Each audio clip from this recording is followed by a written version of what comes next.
আজ আমি তোমাদের সেমিস্টার 6-এর সিসি 14-এর সাজেশন দেব। মডেল 1, প্রথম প্রশ্ন, স্বাধীন ভারতের জনপ্রশাসন ব্যবস্থায় ব্রিটিশ উত্তরাধিকারের উপর একটি টিকা লেখো। 2, রাজ্য প্রশাসনে মুখ্য সচিবের ভূমিকা আলোচনা করো। 3, জেলা প্রশাসনে জেলা সমাহর্তার পরিবর্তিত ভূমিকার উপরে একটি টিকা লেখো।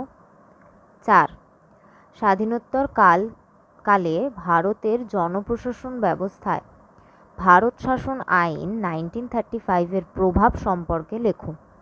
5, রাজ্য সরকারের প্রশাসনে সচিবালয় এবং অধিকর্তা দপ্তরের পারস্পরিক সম্পর্ক ব্যাখ্যা করো।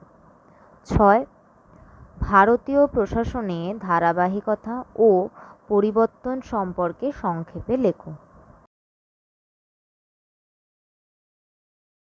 7, কেন্দ্রীয় সচিবালয়ের গঠন ও কার্যাবলী সম্পর্কে একটি টিকা লেখো।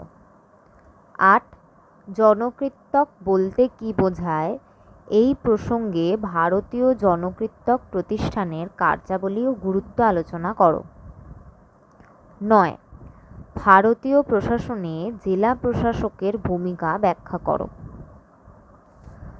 মডেল 2, 10, ভারতের অর্থনৈতিক উন্নয়নে জাতীয় উন্নয়ন পরিষদের কার্যাবলী ও গুরুত্ব আলোচনা করো। 11, সর্বশিক্ষা অভিযানের সাফল্য ও ব্যর্থতার মূল্যায়ন করো।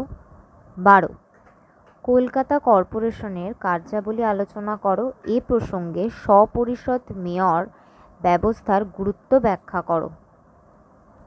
13, ব্যয় নির্ধারণী কমিটি বা যেটাকে আমরা এস্টিমেট কমিটি বলি, তার গঠন কার্যাবলীর ভূমিকা আলোচনা করো। 14, ভারতে নীতি আয়োগের ভূমিকা আলোচনা করো। 15, জনকল্যাণ রাষ্ট্র বলতে কী বোঝায়? MGNREGA কর্মসূচির নিরীক্ষে জনকল্যাণ রাষ্ট্র হিসাবে ভারতের ভূমিকা মূল্যায়ন করো। 16, সংবিধানে 73তম ও 74তম সংশোধনের প্রেক্ষিতে স্থানীয় সরকারের প্রকৃতি সংক্ষেপে আলোচনা করো। 17, ভারতের উন্নয়ন প্রক্রিয়ায় পরিকল্পনা কমিশনের ভূমিকা মূল্যায়ন করো। 18, জাতীয় গ্রামীণ স্বাস্থ্য মিশনের ওপর একটি নিবন্ধ লেখো। আমি এই ভিডিওটা শুরু করার আগে বলি, আমাদের নোটস গ্যালারির পক্ষ থেকে একটা হোয়াটসঅ্যাপ গ্রুপ খোলা হয়েছে।